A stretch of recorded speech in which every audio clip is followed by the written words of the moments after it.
Baby, I ain't never been good at math. I usually use my fingers to subtract or add. But something I know is greater, and I don't need no calculator, and that's a fact. 'Cause as long as 1 + 1 will equal 2, that's as long as I've been needing you. Bonjour tout le monde, j'espère que vous allez bien, bienvenue dans ma cuisine. Alors aujourd'hui on va parler cuisine, mais on va pas forcément faire de la cuisine. Je vous explique. En fait je voulais faire, vous étiez beaucoup à me poser des questions sur le kéfir. Pour celles qui me suivent depuis un moment, vous savez que j'en consomme régulièrement. Je bois tous les jours au moins un verre de kéfir pour ses propriétés en fait. Et moi j'ai vraiment vu la différence sur moi.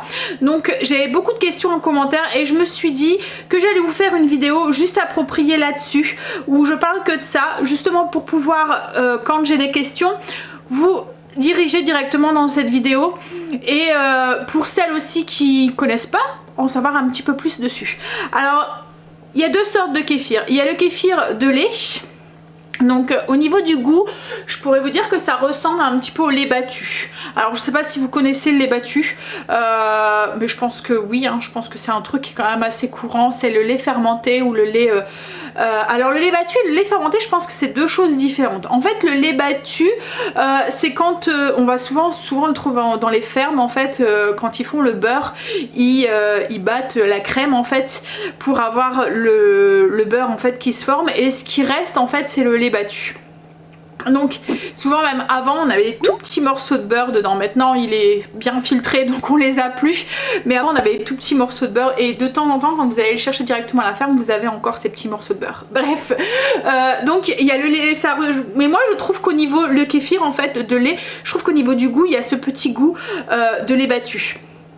Alors on en trouve assez facilement maintenant dans le rayon des grandes surfaces, dans les rayons yaourt et tout en fait, là où il y a le skyr et tout, au cas où vous en cherchez. Et ensuite on a le deuxième kéfir, le kéfir de fruits. Alors moi c'est celui que je fais. Pendant un moment j'ai eu les deux et je faisais les deux.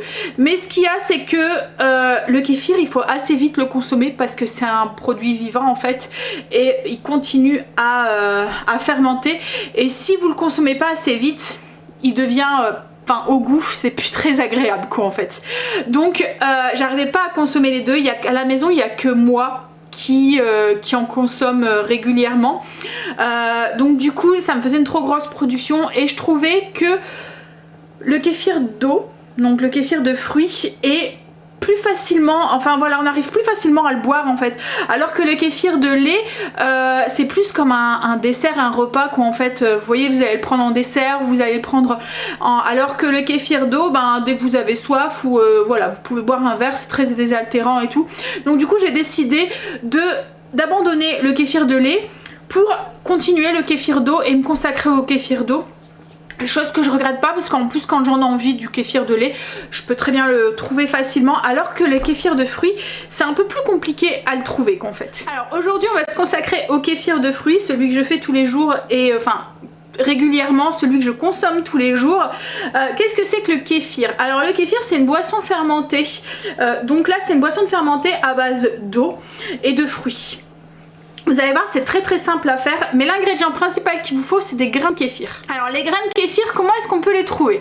Alors déjà faites attention parce qu'il y a des moments en magasin bio on va vous vendre des petits sachets de ferment. Ça ressemble un petit peu aux sachets qu'on peut utiliser pour faire les yaourts maison. C'est pas du tout des grains de kéfir. Avec ces préparations là vous allez pouvoir faire une ou deux ou trois préparations de kéfir, et encore je me demande si au niveau des bienfaits c'est exactement la même chose, mais après c'est mort quoi en fait, vous allez plus pouvoir les utiliser, alors que les grains de kéfir, quand vous avez des grains de kéfir, que vous les entretenez bien, que vous les nourrissez bien, vous les avez à vie, ça se reproduit en fait naturellement dans votre bocal. Voilà, donc alors pour trouver ces grains de kéfir, les sites un peu comme Facebook et tout, les annonces, les petites annonces, Et en fait ça se donne, c'est du bouche à oreille en fait, les grains de kéfir, souvent on ne les vend pas. Alors moi les miens, je les ai achetés, logiquement ça se fait pas comme je vous dis, mais moi je ne trouvais pas en fait, et du coup je les ai achetés sur eBay. Je les ai pas payés très cher, j'ai payé quoi, 4 € je pense, avec les frais de port et tout. Et comme je vous dis, après on les a à vie, moi ça va faire 2 ans que je les ai. Voilà, et j'en ai donné autour de moi, j'en ai donné à ma mère, voilà, tous ceux qui veulent autour de moi en fait j'en donne. Alors comme je vous dis, ça se reproduit assez facilement. Je vais répondre tout de suite à la question parce que je sais qu'il y en a certaines qui vont peut-être me le demander. Est-ce que tu peux m'en donner? Alors malheureusement non, je ne peux pas parce qu'en fait déjà je n'arriverai pas à satisfaire tout le monde, c'est pas possible, je vais devoir faire un tri pour pouvoir vous le donner parce que ça se reproduit, mais voilà, je pas des quantités énormes non plus. Et puis question d'anonymat, en fait je ne peux pas vous, enfin je peux pas vous communiquer mon adresse et tout, et ça risque d'être compliqué du coup pour pouvoir vous en envoyer, mais comme je vous dis, sur eBay on en trouve assez facilement si vraiment vous en voulez. Alors je vais vous mettre un gros plan là des grains de kéfir. En fait les grains de kéfir ça fait des petits amas en fait gélatineux translucides. Alors moi là ils sont un petit peu jaunes parce que j'utilise, enfin ils sont un peu crème quoi en fait, parce que j'utilise du sucre complet quoi en fait, ou du sucre de canne, donc du coup ça colore un petit peu les grains, mais autrement vous pouvez les avoir bien translucides aussi. Alors ça se produit naturellement, ça se reproduit naturellement comme je vous ai dit, quand vous allez fabriquer votre kéfir. Vous allez en avoir un peu plus dans votre bocal quand vous allez filtrer votre kéfir et ainsi de suite. En fait les grains de kéfir se nourrissent du sucre qu'il y a dans la boisson, et c'est ce qui fait qu'ils se reproduisent en fait dans votre bocal en fait quand vous produisez votre kéfir. Au niveau du goût, c'est soit on aime soit on n'aime pas. Certains vont trouver ça désaltérant et vont aimer ça un peu comme une limonade, et il y en a d'autres qui vont pas du tout aimer, qui vont trouver que c'est un goût un peu trop vinaigré. Alors c'est pas du tout comme le kombucha. Moi j'aime pas du tout le kombucha, j'ai goûté et je trouve que ça a vraiment un goût de vinaigre en fait, le kombucha.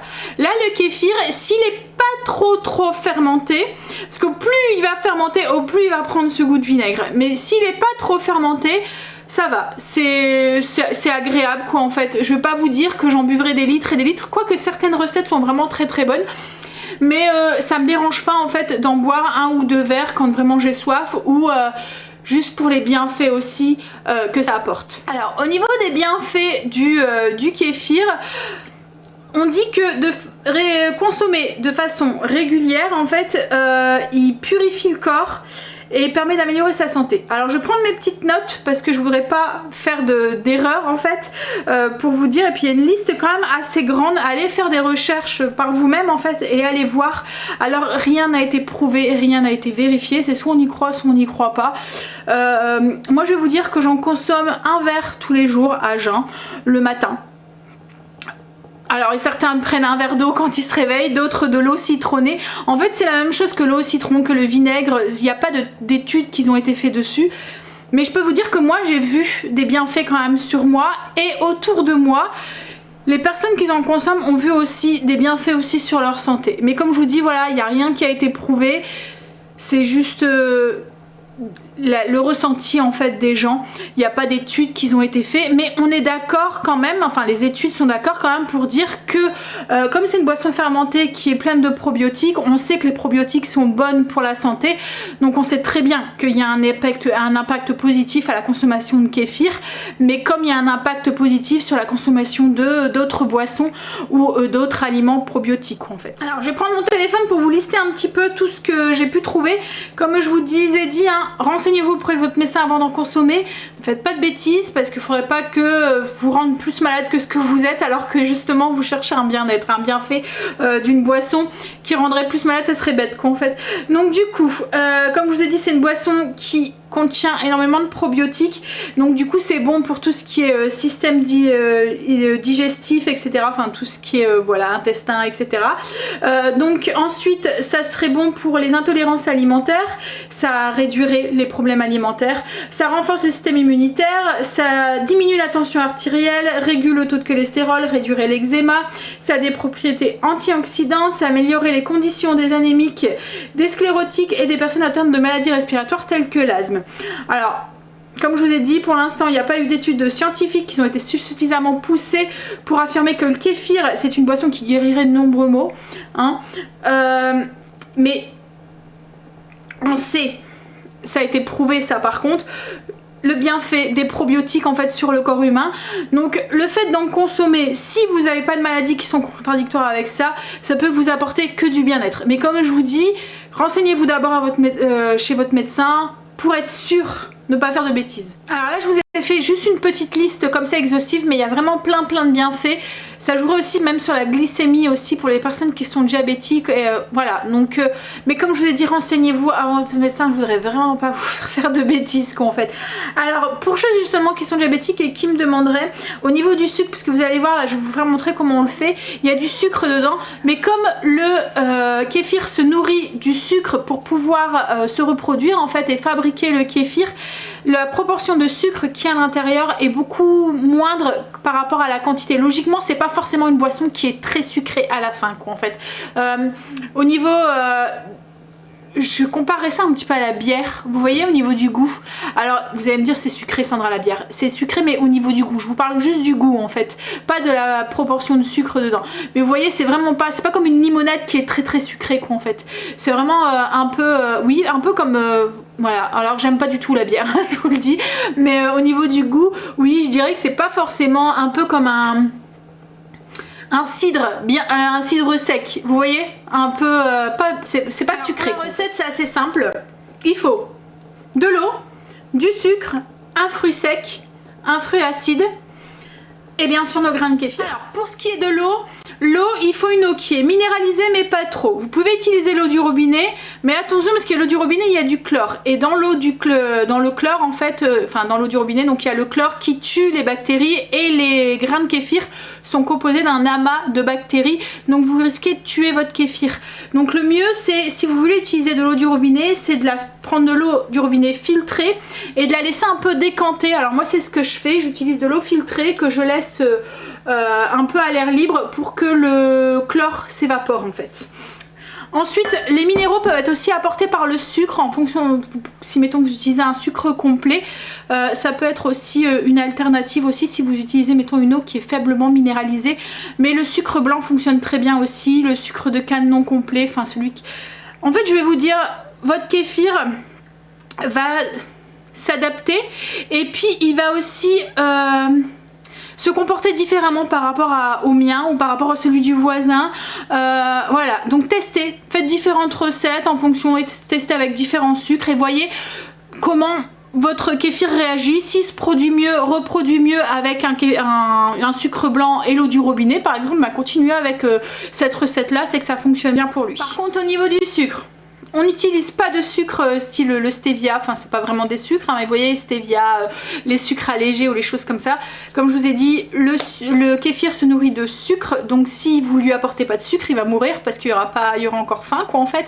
Et n'utilisez pas de miel aussi parce que le miel a des propriétés qui risquent aussi de tuer votre kéfir. On sait que le miel a des propriétés antibactériennes, etc. Donc du coup on évite. Alors au niveau des ingrédients, comme je vous ai dit, c'est très simple, on a besoin d'eau. Alors 1 litre d'eau, du sucre, donc là moi c'est du sucre de la cassonade, donc 3 cuillères à soupe de sucre, quelques rondelles de citron, alors utilisez un citron bio de préférence, au moins non traité après récolte, et un fruit sec. Donc moi là je vais vous donner la recette classique, voilà, et donc du coup j'utilise citron figue, voilà. Alors là moi c'est des petites figues donc j'en mets 2, mais autrement si c'est des grosses on en met dans un petit bocal. Donc dans le bocal on va mettre notre sucre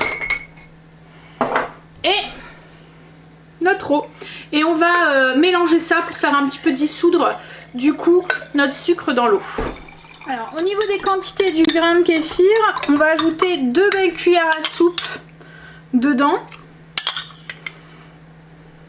voilà. On mélange, on ajoute nos 2 rondelles de citron et notre grosse figue ou les 2 petites. Et c'est tout, c'est fini. Une fois qu'on a tout mélangé, on ferme le bocal. Alors un bocal avec un joint hermétique, j'ai déjà testé sans, moi je préfère avec, il y en a beaucoup qui le mettent pas. Moi je le mets parce que je trouve qu'il est plus pétillant. On ferme et on le laisse comme ça au moins 24 heures. À température 24 heures, mais ça peut aller jusqu'à 48 heures, ça dépend de la température qu'il fait chez vous. Comme l'été, il fait très chaud, vous allez peut-être devoir le mettre moins longtemps que les 24 heures. Par contre l'hiver vous allez peut-être devoir le mettre plus 48 heures. En fait on voit que le kéfir est prêt quand les petites figues qui sont dans le fond là, elles remontent à la surface. Quand ça remonte à la surface, c'est que votre kéfir est prêt. Ne laissez pas trop longtemps comme ça parce qu'il va continuer à fermenter et il va prendre un goût de vinaigre et c'est là qu'il va vraiment pas être très bon à consommer à moins que vous aimez boire le vinaigre comme ça. Au bout des 24-48 heures, donc plus 48 heures comme en ce moment, on filtre le kéfir. Donc on enlève les rondelles de citron, on enlève les petites figues et on filtre pour récupérer les petits grains. On jette pas les petits grains parce que les petits grains on va s'en servir pour les autres productions.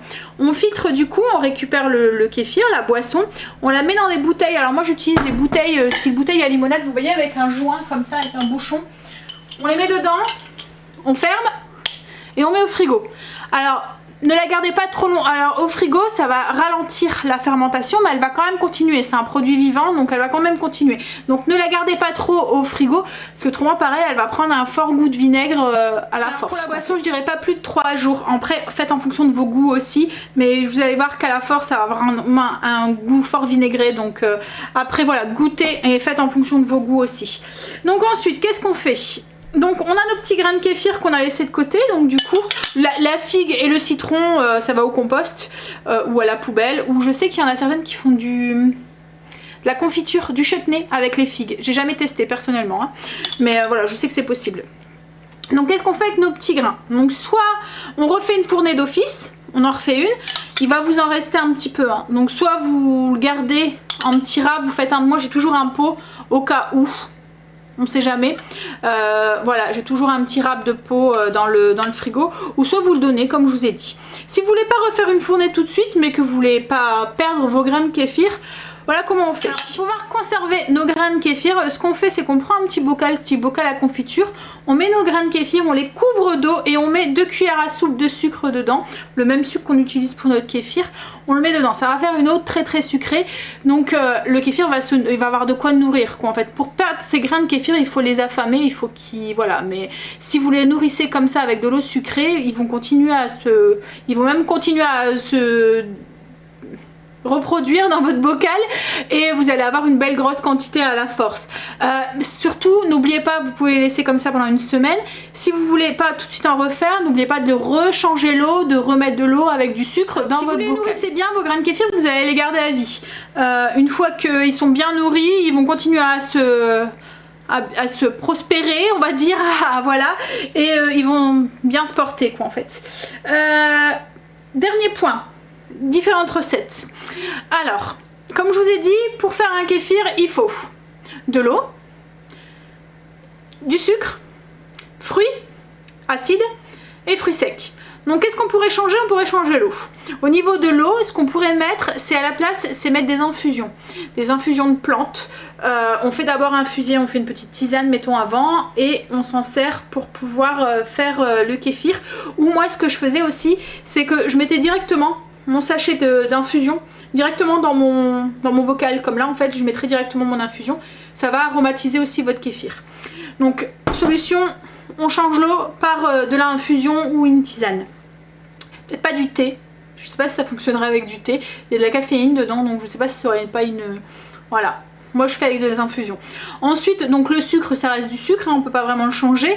Par contre, le fruit acide, donc là je vous ai parlé de citron, mais il y a plein d'autres fruits acides. On pourrait utiliser de l'orange, de la clémentine, du pamplemousse, enfin voilà, tout ce qui est agrumes, de l'ananas, du cassis, des groseilles, de la rhubarbe, ça fonctionne très très bien avec de la rhubarbe. Enfin voilà, vous voyez tous ces petits fruits un peu acides en fait. Après, on peut aussi mettre un fruit sucré, mettons pour aromatiser, mais continuer quand même à mettre un fruit acide. En fait, il faut un milieu acide et sucré pour que le kéfir se nourrisse bien et prospère bien. Donc il faut tout le temps avoir quand même ce fruit sucré dedans. Mais si mettons vous voulez mettre des morceaux de fraises dedans, c'est tout à fait possible, mais vous mettez 2 petites rondelles de citron. On a parlé du fruit acide, maintenant on parle du fruit sec. Donc là moi je mets des figues, mais on peut très bien mettre aussi des abricots, des raisins secs, des cranberries, enfin voilà, tout ce que vous voulez. Par contre, évitez peut-être la date et le pruneau, parce qu'en fait ça a tendance à se délayer un petit peu, donc vous allez avoir plein de petits morceaux dans vos grains de kéfir, donc du coup au niveau, voilà, ça risque de l'altérer un petit peu. Une fois qu'on a cette base là, faites vos expériences, testez plein de recettes et tout, faites en fonction de vous, en fonction de votre kéfir, peut-être qu'il va pas bien réagir, peut-être qu'il va bien réagir, c'est à vous de voir. Alors moi ce que je vous conseille tout le temps, c'est d'avoir tout le temps un petit bocal quand vous faites des expérimentations comme ça, de garder toujours votre rab, d'avoir un tout petit peu de rab dans votre frigo, comme ça au cas où ça se passe pas bien dans une recette, vous n'avez pas perdu votre kéfir malgré tout. Alors dernier petit point, n'oubliez pas que le kéfir c'est vivant en fait, donc en fonction de plein de choses, en fonction comme je vous ai dit, en fonction de l'eau, du sucre, de la température ambiante, vous allez jamais avoir tout le temps le même résultat qu'en fait. On peut pas prédire le résultat, un peu comme quand on fait un pain au levain, on sait pas, sauf quand on cuit notre pain, on sait pas le résultat qu'il y aura. Là c'est la même chose, c'est quand vous allez goûter votre kéfir que vous allez avoir que vous allez savoir le résultat. Il y a toujours une petite surprise en fait au niveau du goût. Il y a des moments où il va être très très bon, vous allez vous dire ah ben tiens je refais exactement la même chose et vous n'allez pas du tout avoir le même résultat. Voilà, on peut pas prédire le résultat de la boisson quoi en fait. Donc voilà un petit peu tout ce que je sais sur le kéfir, comment je le fais, comment mes recettes, comment je le consomme. Alors surtout avant d'en consommer, allez demander l'avis de votre médecin, ne consommez pas ça comme ça tête baissée. Je voudrais vraiment pas vous induire en erreur, je voudrais vraiment pas que vous fassiez une bêtise à cause de moi. Donc voilà, s'il vous plaît allez consulter avant d'en consommer. Je vous fais des bisous et je vous dis du coup à bientôt dans une prochaine vidéo. Bye bisous.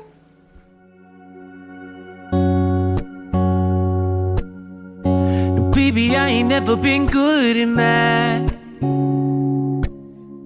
I usually use my fingers to subtract or add. But something I know